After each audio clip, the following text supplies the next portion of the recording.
तर कसैको नक्कल गरेर या कसैले बोल भनेर या कसैले सिकाएर या कसैले तपाईलाई प्रभाव गरेर यसरी भन्नुपर्छ, पहिला पहिला तिमीले बाबा बा भन्नुपर्छ, यस प्रकारले प्रार्थना गर्नुपर्छ आत्मामा, त्यो भनेर होइन। सबै सन्तहरूसँग मिलेर परमेश्वरको प्रेमको उचाइ गहिराई यी सारा कुराहरू तिमीहरूले जान्न सक। सबभन्दा ठुलो आशा के हो? हामीले पाप क्षमा पाएपछि हाम्रो सबभन्दा ठुलो आशा र आशिष के हो? त्यो यो हो कि जब हामी विश्वास गर्छौँ, परमेश्वरले हामीलाई वाचा मार्नुभएको छ, परमेश्वरले हामीलाई वादा गर्नुभएको छ कि जहाँ म छु त्यहाँ तिमीहरू हुनेछौ। कति राम्रो होइन? दोस्रो चोटि आउनुहुन्छ। हामीलाई थाहा छैन कुन दिन आउनुहुन्छ, कुन प्रकारले आउनुहुन्छ, बिहान आउनुहुन्छ कि बेलुका आउनुहुन्छ कि बर्खाको समयमा आउनुहुन्छ कि हामी सुतिरहेको बेलामा आउनुहुन्छ कि हामीलाई थाहा छैन। तर हाम्रो एउटा ठुलो होप छ, ठुलो आशा छ। त्यो हामीले के भन्छौँ भने प्रभु यीशु मसीह आउनुहुनेछ। अब जसले तिमीहरूलाई पापमा फस्नदेखि बचाउन सक्नुहुन्छ। वाह, परमेश्वरको वचन कति सुन्दर छ। जसले तिमीहरूलाई पापमा फस्नदेखि बचाउन सक्नुहुन्छ र जसले तिमीहरूलाई आनन्दसहित उहाँको महिमाको सामने निष्कलङ्क प्रस्तुत गर्न सक्नुहुन्छ। कसले? हाम्रो महान परमेश्वरले। Praise the Lord, praise the Lord, praise the Lord. हाम्रो परमेश्वर, मेरो भाइ बहिनीहरू, त्यस्तो परमेश्वर हुनुहुन्छ, महान परमेश्वर। अनि यहाँ अझ कति राम्रो छ। अनि उही एकमात्र परमेश्वर, हाम्रो मुक्तिदाता यीशु ख्रिस्ट, हाम्रा प्रभुद्वारा के महिमा, प्रभुत्व, पराक्रम, अधिकार युग युग पहिलादेखि आज र सदा सर्वदा भइरहोस्। आज सतावट छ, आज हाम्रो विरुद्धमा हर प्रकारको दबाउ छ। मानिसहरूले हामीलाई गिल्ला गर्लान्, हामीलाई ठट्टा गर्लान्, हामीलाई पिट्लान् पनि। आम बजारमा हामी देख्छौँ, इन्डियामा एउटा साधारण पास्टरलाई एउटा औरतले झापड मारेको थियो। उहाँ महान परमेश्वर हुनुहुन्छ। कहिलेदेखि? युग युग पहिलादेखि आज सदा सर्वदाको लागि। मोतीहरूभन्दा पनि बहुमूल्य मोती जस्तो छ तपाईँको विश्वास। गाढ धन जस्तो विश्वास हो यो। विश्वास अति बहुमूल्य छ, राख्नुहोस्।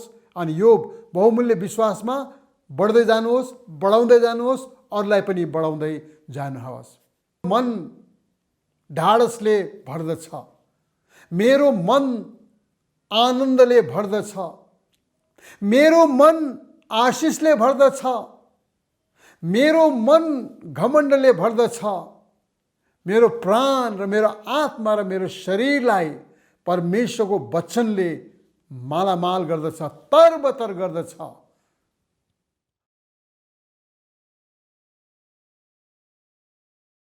जय मसीह। म निकानर तमाङ बेथेल दर्शन सङ्गतिमा हालसाल पास्टरको रूपमा सेवकाई गरिरहेको छु। मैले 3 हप्तासम्म तपाईँहरूलाई योसित परमेश्वरको वचन यहुदाको पुस्तकबाट केही कुराहरू सिकाइरहेको थिएँ र आज पनि छु। पहिलो हप्ता मैले तपाईँहरूलाई सिकाएको थिएँ कसरी हामीले हाम्रो विश्वासलाई बचाउनुपर्छ र यसको लागि आत्मिक सङ्घर्ष गर्नुपर्छ। अस्तिको हप्ता मैले तपाईँहरूलाई सिकाएको थिएँ कि कसरी हामीहरू झुटो शिक्षकहरूबाट बच्नु पर्दछ। अनि आज चाहिँ तपाईँहरूलाई म सिकाउन चाहन्छु कसरी हामीहरूको विश्वासमा बढोत्तरी ल्याउने, प्रगति ल्याउने र बढ्दै जाने। अनि मलाई आशा छ आजको वचनद्वारा पनि तपाईँलाई परमेश्वरले धेरै नै आशिष दिनुहुनेछ। कृपया 3वटा वचन सुन्नुहोस्, सिक्नुहोस्। अनि केही बुझ्नु भएन भनेदेखि तपाईँले आफ्नो पास्टरसित सम्पर्क राख्नुहोला। यहाँ परमेश्वरको वचनमा लेखिएको मलाई साह्रो मन पर्यो एउटा भाग जो तपाईँहरूको लागि म पढेर सुनाउन चाहन्छु। त्यो चाहिँ हो 17 पद। तर प्रिय हो, तिमीहरूले चाहिँ हाम्रा प्रभु यीशु ख्रीष्टका प्रेरितहरूले अघिबाटै भनेका कुराहरू सम्झ। शब्द त्यहाँ के छ? सम्झ। अनि सम्झनु, याद गर्नु हाम्रो लागि कति जरुरी छ। यहाँ प्रकाशको पुस्तक 3:3 सायद म तपाईँहरूको लागि पढेर सुनाउन चाहन्छु। त्यहाँ पनि लगभग त्यस्तै कुराहरू तपाईँको लागि र मेरो लागि भनिएको छ। यहाँ भनेको छ, यसकारण तिमीले जे पायौ र सुन्यौ त्यो सम्झ, त्यसलाई कायम राख र पश्चाताप गर। सम्झ, रिमेम्बर। हामी देख्छौँ पुरानो नियममा पनि परमेश्वरको दासहरूले लगातार आफ्नो जनताहरूलाई, आफ्ना मानिसहरूलाई भनिरहेका थिए कि कसरी हामीहरूले सम्झनुपर्छ कि कुन प्रकारले परमेश्वरले हामीहरूलाई दासत्वबाट छुटकारा दिनुभएको थियो। अनि त्यसको आधारमा कसरी हामीले हाम्रो परमेश्वरको आराधना गर्नुपर्छ, स्तुति गर्नुपर्छ र प्रशंसा गर्नुपर्दछ। तर तपाईँले कुनै कुराको अनुभव नै गर्नुभएको छैन, कुनै कुरो देख्नु नै भएको छैन भनेदेखि तपाईँले कसरी सम्झन सक्नुहुन्छ? मानिलिनुहोस् तपाईँले इन्डियाको नयाँ दिल्लीलाई, न्यू दिल्लीलाई कहिल्यै पनि देख्नु भएको छैन भनेदेखि के तपाईँले नयाँ दिल्ली यस्तो छ उस्तो छ भनिकन तपाईँले सम्झन सक्नुहुन्छ? कदापि पनि सम्झन सक्नुहुन्न। यसकारण बारम्बार मैले तपाईँलाई सिकाइरहेको एउटा मुख्य कारण के छ भनेदेखि प्रभुको वचनलाई हामीले सम्झनुपर्छ, सिक्नुपर्छ र सिकेर मात्र हामी सम्झनु सक्दछौँ। दोस्रो कुरो यहाँ मलाई मन पर्यो, त्यो चाहिँ के भनेदेखि तिमीहरूले आफ्नो अति पवित्र विश्वासमा तिमीहरू के गर्नुपर्छ? बढ्दै जानुपर्छ। परमेश्वरले हामीलाई त्यो विश्वास दिनुभएको छ जो मानिसबाट आएको विश्वास होइन, परमेश्वरबाट आएको विश्वास। कसरी परमेश्वरले हामीलाई सारा कुराहरूबाट उहाँले हामीलाई जोगाउँदै ल्याउनु भयो, हामीलाई नयाँ जीवन दिनुभयो र यो नयाँ जीवन आज हामीले पाएका छौँ। तर यो नयाँ जीवनलाई पाएपछि त्यसलाई हामीले बनाउनु जरुरी छ। दिन ब दिनको रूपमा हामीले बनाउनु जरुरी छ, बढाउँदै जान जरुरी छ। यदि बनाउने हो भनेदेखि हामीले के गर्नुपर्छ? योजना बनाउनुपर्छ, तयारी गर्नुपर्छ। अनि हामीहरूले बनाउँछौँ भनिकन भन्ने मात्र होइन, हामीले बनाउन पनि थाल्नु पर्दछ। हामीले पाएको विश्वास जो छ त्यो हामीलाई दिएको हो, त्यसमा हामीले बनाउनु पर्दैन, त्यसलाई बनाउनु पर्दैन, त्यो हाम्रो लागि रेडी भएर आएको छ होइन। तर त्यसमाथि हामीले हाम्रो विश्वासलाई बढाउँदै जान एकदमै जरुरी छ। नभएदेखि के हुन्छ भनेदेखि हामीहरू जुन विश्वासी 10 वर्ष थियौँ, अगाडि थियौँ, आज पनि हामी त्यही विश्वासी हुन्छौँ। हामी कहिले पनि बढ्दैनौँ। धेरै विश्वासीलाई मैले जिली ग्यान्टे देखेको छु, स्पिरिचुअली ड्वार्फ्स, मिजेटको रूपमा देखेको छु। उनीहरू बढेका छैनन्। कतिजना त नबढ्नु मात्र होइन, त्यही ठाउँमा रहिरहनु मात्र होइन, कति त पछाडि हटेको पनि मैले देखेको छु। यसकारण परमेश्वरले दिनुभएको त्यो महान र अति पवित्र विश्वासमा हामीहरू लगातार बढ्नु पर्दछ। दोस्रो यहाँ भनेको छ हामीहरूलाई कि हामीले पवित्र आत्मामा प्रार्थना गर्नु। कति मानिसले भन्दा त्यसको मतलब के अङ्कल, हामीले अन्य भाषामा बोल्नुपर्छ? परमेश्वरले तपाईँलाई दिनुभएको छ भने तपाईँ अन्य भाषामा बोल्नुहोस्। कसैले तपाईँलाई मनाइ गर्नु सक्दैन। तर कसैको नक्कल गरेर या कसैले बोल भनेर या कसैले सिकाएर या कसैले तपाईँलाई प्रभाव गरेर यसरी भन्नुपर्छ, पहिला तिमीले बा भन्नुपर्छ, यस प्रकारले प्रार्थना गर्नुपर्छ आत्मामा, त्यो भनेर होइन।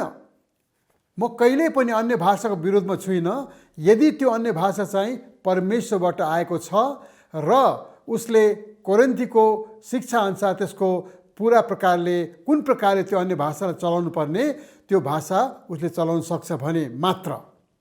तर यहाँ पवित्र आत्मामा प्रार्थना गर्नु भनेको के रहेछ भनेदेखि परमेश्वरको अगुवाईमा प्रार्थना गर्नु, परमेश्वरको अगुवाईमा प्रार्थना गर्नु, परमेश्वरको इच्छालाई माग्नु, परमेश्वरको इच्छामा खुसी हुनु, परमेश्वरको आत्मामा रम्नु, परमेश्वरलाई सोध्नु, परमेश्वर पिता तपाईँको आत्माले मलाई देखाउनुहोस् मेरो आत्मामा मैले कुन प्रकारको काम गर्नुपर्ने, कुन पेशा लिनुपर्ने, कुन काम गर्दा हुँदी मेरो जीवनमा तरक्की आउन सक्छ तर मेरो विश्वासमा आउँछ आउन सक्दैन, आँच नआओस्, मलाई तपाईँले परीक्षाबाट बचाउनुहोस् भनिकन परमेश्वरको आत्माको अगुवाईमा हामी लगातार प्रार्थना गर्नुपर्छ। बारम्बार हामीलाई भनिएको छ। तर एउटा कुरो भन्न चाहन्छु, जबसम्म तपाईँ परमेश्वरको छोराछोरी हुनुहुन्न या हुनुभएको छैन, तपाईँले कहिल्यै पनि परमेश्वरको आत्मामा प्रार्थना गर्न सक्नुहुन्न। किनकि परमेश्वरको आत्माले त्यो व्यक्तिसँग मात्र कुरा गर्न सक्छ जसलाई परमेश्वरले नयाँ गरिकन जगाएको छ या परमेश्वरले जगाउन चाहन्छ।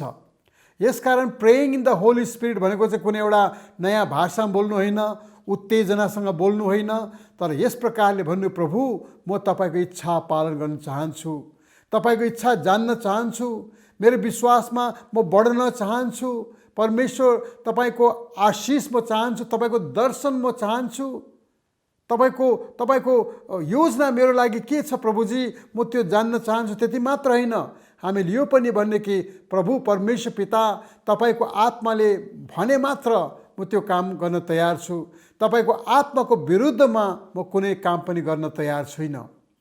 तेस्रो हामीले यहाँ भनेको छ परमेश्वरको प्रेममा रहनु, रिमेन इन गड्स लभ भनिकन अङ्ग्रेजीमा अनुवादमा छ। रिमेन भनेको चाहिँ रहनु, अनुभव गर्नु मात्र होइन। कुनै कुरो हामी कोही बेला अनुभव गर्न सक्छौँ होइन।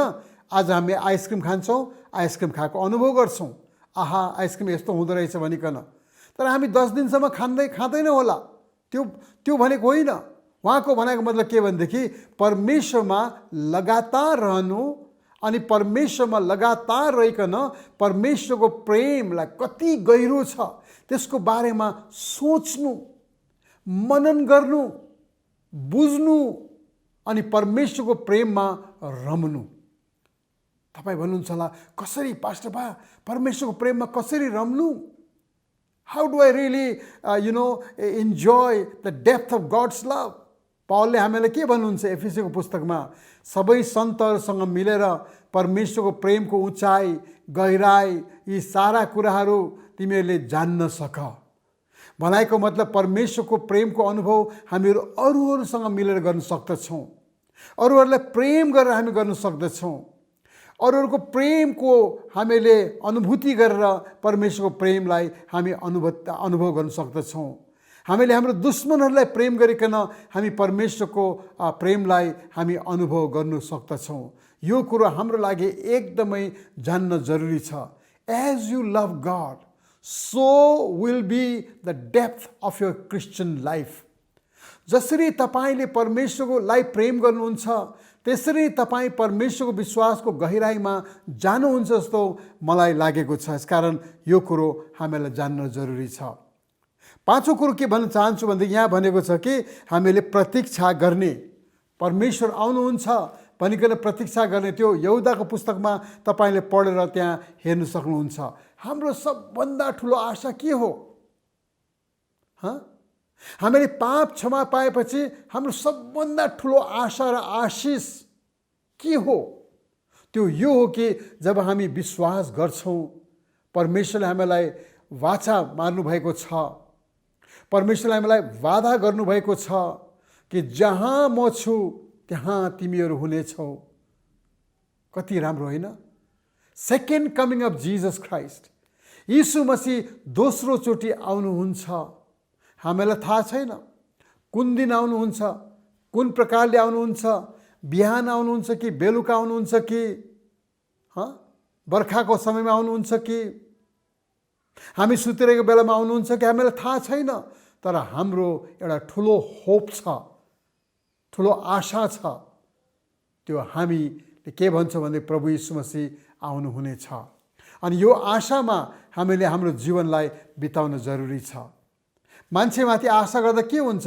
कोही बेला उसले त्यो आशा पुरा गर्न सक्ला, तर कोही बेला उसले त्यो आशा पुरा गर्न नसक्ला किनकि उसमा त्यो क्षमता नहोला।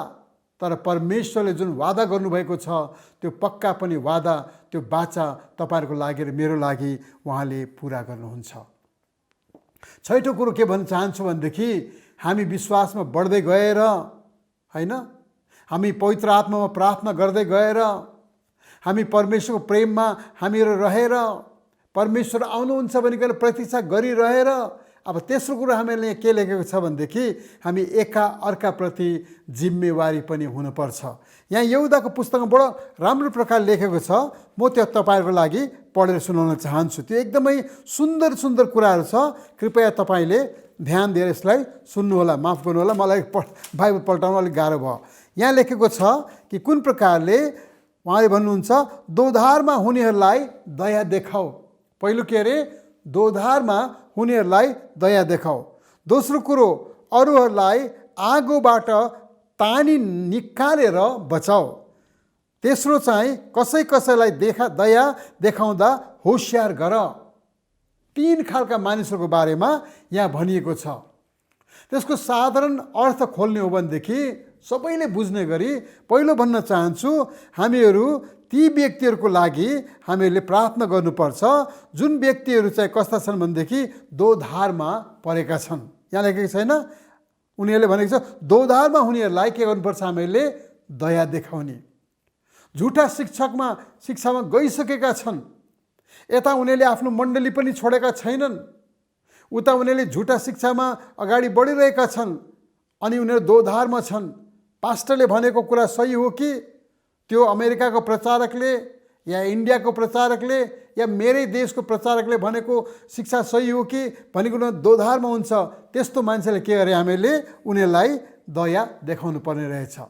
दोस्रो भनेको छ ती मानिसहरू जो चाहिँ बाँधिएको छ, क्याप्चर भएको छ, समातेको छ, जकडिएको छ। यहाँ हेर्नुहोस् न, उहाँले भन्नुहुन्छ कि कसरी बचाउनु त्यस्ता खालको मान्छेहरूलाई र आगोबाट तानेर बचाऊ।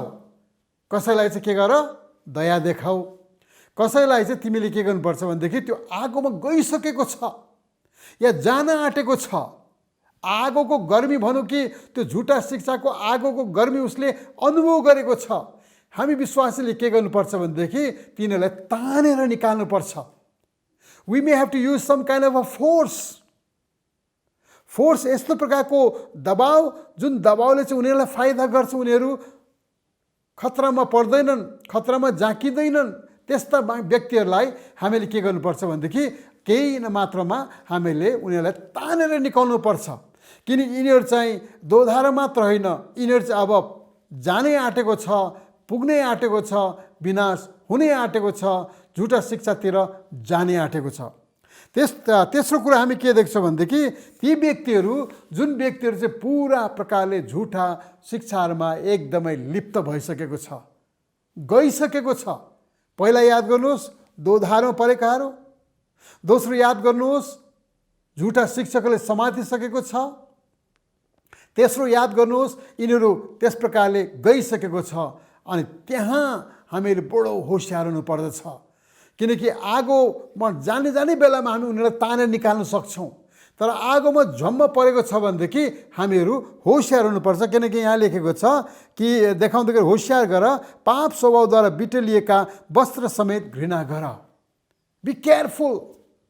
त्यति बेला पनि बचाउने चाहिँ कोसिस गर, तर बचाउँदाखेरि आफू पनि सर्वनाश चाहिँ नहोस्। किनकि कतिचोटि हामी बचाउने कोसिस गर्छौँ, बचाउने कोसिस गर्दा गर्दा नै आफू नै त्यसमा परेका हुन्छौँ। जुन चाहिँ कन्टेक्स्ट छ यहुदाको पुस्तकको कन्टेक्स्ट, त्यो चाहिँ अरू कुराभन्दा पनि झुटो शिक्षाको विरोधमा लेखिएका यो पत्र हो। त्यस कारणले गर्दाखेरि 3 खालका मानिसहरू हुन्छन् अनि 3 खालका अवस्थामा भएका मानिसहरूलाई हामी जतिजना विश्वासी छौँ, हामीले आफ्नो विश्वासलाई बढाइरहेका छौँ, परमेश्वरको आत्मामा प्रार्थना गरिरहेका छौँ, परमेश्वरको प्रेममा हामी रमिरहेका छौँ, प्रभु यीशु मसीह आउनुहुन्छ भनिकन आशामा हामी बसिरहेका छौँ। अब हामीले त्यस्ता मान्छेलाई के भन्नुपर्छ भनेदेखि यस्ता खालका मानिसहरूलाई हामीले बचाउने कोसिस गर्नुपर्छ। अन्तमा बडो सुन्दर, म तपाईँको लागि बिस्तारै पढेर सुनाउँछु, तपाईँले यो वचनलाई ध्यानसँग सुन्नुहोस् र 1-2 चोटि बरु सुन्नुहोस्। यहाँ के लेखेको छ, अब जसले तिमीहरूलाई पापमा फस्नदेखि बचाउन सक्नुहुन्छ। वाह, परमेश्वरको वचन कति सुन्दर छ। जसले तिमीहरूलाई पापमा फस्नदेखि बचाउन सक्नुहुन्छ र जसले तिमीहरूलाई आनन्दसहित उहाँको महिमाको सामने निष्कलङ्क प्रस्तुत गर्न सक्नुहुन्छ। कसले? हाम्रो महान परमेश्वरले। Praise the Lord, praise the Lord, praise the Lord. यो अन्तिम भागमा पनि यहुदाले आशीर्वादको प्रार्थना गर्ने बेलामा पनि उहाँले के भन्नुहुन्छ कि तिमीहरूलाई जो तिमीहरू पापमा फँसेको छौ या फस्न आँटेको छौ, परमेश्वरले तिमीहरूलाई बचाउन सक्नुहुन्छ। He is able. त्यति मात्र होइन, तिमीहरूलाई आनन्दसहित उहाँको महिमाको सामने निष्कलङ्क प्रस्तुत गर्न सक्नुहुन्छ। भनाइको मतलब झुटो शिक्षामा तिमीहरू गइ पनि हालेका छौ। झुटो शिक्षकले तिमीहरूलाई तानिसकेको छ, तिमीहरूलाई गाँजिसकेको छ, आफ्नो बनाइसकेको छ। परमेश्वरले तिमीहरूले चाह्यो भनेदेखि परमेश्वरले तिमीहरूलाई पनि बचाउने छन्। जहाँ जहाँ तिमीहरू छौ तिमीहरूलाई परमेश्वरले बचाउनुहुनेछ। त्यति मात्र होइन, उहाँले भन्नुहुन्छ कि तिमीहरूलाई जब परमेश्वरले उहाँ आफ्नो सामने प्रस्तुत गर्नुहुन्छ त्यति बेला तिमीहरूलाई चाहिँ दागीको रूपमा होइन, घायलको रूपमा होइन, रुँदै कराउँदै होइन, आनन्द साथ र निष्कलङ्क रूपमा प्रस्तुत गर्न सक्नुहुन्छ। हाम्रो परमेश्वर यस्तो हुनुहुन्छ। हाम्रो परमेश्वरले हामीलाई पहिला के गर्नुभयो? हाम्रो पापबाट उहाँले हामीलाई बचाउनु भयो, एउटा नयाँ जीवन दिनुभयो, न्यू लाइफ हामीलाई उहाँले दिनुभयो। यदि हामीले भुल गरेका छौँ, झुटो शिक्षामा गएका छौँ या कुनै पापमा पतित भएका छौँ भनेदेखि उहाँले भन्नुहुन्छ मेरो परमेश्वरले तिमीहरूलाई बचाउन सक्छ, मेरो परमेश्वरले तिमीहरूलाई निष्कलङ्क तुल्याउन सक्छ। कति महान कुरो होइन? कति महान कुरो होइन? Our God is a God like that God. हाम्रो परमेश्वर, मेरो भाइ बहिनीहरू, त्यस्तो परमेश्वर हुनुहुन्छ, महान परमेश्वर। अनि यहाँ अझ कति राम्रो छ। अनि उही एकमात्र परमेश्वर, हाम्रो मुक्तिदाता यीशु ख्रिस्ट, हाम्रा प्रभुद्वारा के महिमा, प्रभुत्व, पराक्रम, अधिकार युग युग पहिलादेखि आज र सदा सर्वदा भइरहोस्। हाम्रो परमेश्वर चाहिँ एउटा गोत्रको परमेश्वर होइन, एउटा देशको परमेश्वर होइन, एउटा जातको परमेश्वर होइन, एउटा जातिको परमेश्वर होइन, एउटा प्रान्तको परमेश्वर होइन, एउटा भाषाको परमेश्वर होइन, एउटा सानो गाउँको परमेश्वर होइन। मेरो परमेश्वर महान हुनुहुन्छ। उहाँमा महिमा छ, उहाँमा प्रभुत्व छ, उहाँमा पराक्रम छ, उहाँमा अधिकार छ। अनि त्यो अधिकार आफ्नोमा छ, कसैले उहाँलाई दिएको होइन, कुनै व्यक्तिले दिएको होइन, कुनै चर्चले दिएको होइन, कुनै धर्मगुरुले दिएको होइन। उहाँ महान परमेश्वर हुनुहुन्छ। कहिलेदेखि? युग युग पहिलादेखि आज सदा सर्वदाको लागि, हैन? यीशु मसीह को हुनुहुन्छ? हिज, आज, सदा सर्वदा एक नासको हुनुहुन्छ। Jesus Christ is same yesterday, today and forever. जब जब म यो वचन पढ्दछु, यो अन्तिम भाग, र जब जब यसलाई म आशीर्वादको रूपमा चलाउँदछु, मेरो मन ढाडसले भर्दछ, मेरो मन आनन्दले भर्दछ, मेरो मन आशिषले भर्दछ, मेरो मन घमण्डले भर्दछ। मेरो प्राण र मेरो आत्मा र मेरो शरीरलाई परमेश्वरको वचनले मालामाल गर्दछ, तरबतर गर्दछ। उहाँको प्रेममा म डुबेको अनुभव गर्न सक्दछु यस वचनद्वारा, यो अन्तिम भागद्वारा। पवित्र आत्माको अनुभवलाई अहिले पनि म गरिरहेको छु, जब म प्रचार गरिरहेको छु। परमेश्वरको आत्माको उपस्थितिलाई म अनुभव गरिरहेको छु। परमेश्वरको आशा जो उहाँले मलाई दिनुभएको छ, जो आशा उहाँले कहिले पनि हामीलाई, हाम्रो लागि तोड्नुहुन्न, त्यो आशामा म रमिरहेको छु। यस्तो परमेश्वरलाई तपाईँ र हामीहरूले मानिरहेका छौँ। आज सतावट छ, आज हाम्रो विरुद्धमा हर प्रकारको दबाउ छ। मानिसहरूले हामीलाई गिल्ला गर्लान्, हामीलाई ठट्टा गर्लान्, हामीलाई पिट्लान् पनि। आम बजारमा हामी देख्छौँ, इन्डियामा एउटा साधारण पास्टरलाई एउटा औरतले झापड मारेको थियो। 2 दिन अगाडि भिडियो कुरो हो, जहाँ पढ्दा के हाम्रो घर लुटिन सक्छ, हाम्रो चर्च लुटिन सक्छ, हामीलाई घरदेखि दखल गर्न सक्छ, हामीलाई उनीहरूले मार्न सक्छ, तर हामी त्यस परमेश्वरमाथि विश्वास गर्छौँ जो हिजो थियो, आज छ अनि सदा सर्वदा छ। अनि उहाँले हामीलाई बचाउन सक्नुहुन्छ, उहाँले हामीलाई निष्कलङ्क रूपमा बचाउन सक्नुहुन्छ। अनि सबभन्दा महान कुरो मलाई के लाग्यो भनेदेखि आनन्दसहित जब यीशु मसीहले परमेश्वरको अगाडि हामीलाई दिनुहुन्छ, उहाँले आनन्दसहित निष्कलङ्क बचाइएको सन्तको रूपमा तपाईँ र मलाई प्रस्तुत गर्नुहुन्छ। यसकारण त मेरो भाइ बहिनीहरू, यो उमेरमा पनि म परमेश्वरको वचनलाई प्रचार गरिरहेको छु। भनौँ भनेदेखि त यो उमेरमा झन् मलाई जोस आएको छ, झन् मलाई साहस आएको छ, झन् मेरो जीवनमा आनन्द छ। अनि त्यही आनन्द तपाईँहरूको बिचमा म बाँड्न चाहन्छु। यसकारण आफ्नो विश्वासलाई तपाईँले कहिले पनि कम नठान्नुहोस्। तपाईँको विश्वास सारा मोतीहरूभन्दा पनि बहुमूल्य मोती जस्तो छ। तपाईँको विश्वास गाढधन जस्तो विश्वास हो। यो विश्वास अति बहुमूल्य छ, राख्नुहोस्। अनि यो बहुमूल्य विश्वासमा बढ्दै जानुहोस्, बढाउँदै जानुहोस्, अरूलाई पनि बढाउँदै जानुहोस्। यदि तपाईँले वचन मन पराउनु भएको छ भनेदेखि अनुग्रह टिभी नेपालमा यो वचन आइरहेको छ। तपाईँले कृपया त्यो च्यानललाई सब्सक्राइब गरिदिनुहोस्। अलि मन परेको छ भनेदेखि लाइक पनि गरिदिनुहोस् र सेयर पनि गरिदिनुहोस्। किनकि यो भाइहरूले बहिनीहरूले धेरै मेहनत गर्छन् मेरो वचन तपाईँहरूको माझमा पुर्याउनको लागि। तपाईँको लागि खालि भनौँ भनेदेखि 10 सेकेन्डको काम हो। तपाईँले 10 सेकेन्डमा तपाईँले 10 जना व्यक्तिहरूलाई परमेश्वरको वचन, यो वचन पुर्याउन सक्नुहुन्छ। प्रभुले तपाईँलाई आशिष दिउन् र प्रभु तपाईँसँग रहन्। अनि मेरो प्रार्थना छ तपाईँहरू प्रभुमा लगातार बढ्दै जानुहोला। जय मसीह। फेरि अर्को हप्ता हामी भेटौँला। बाई।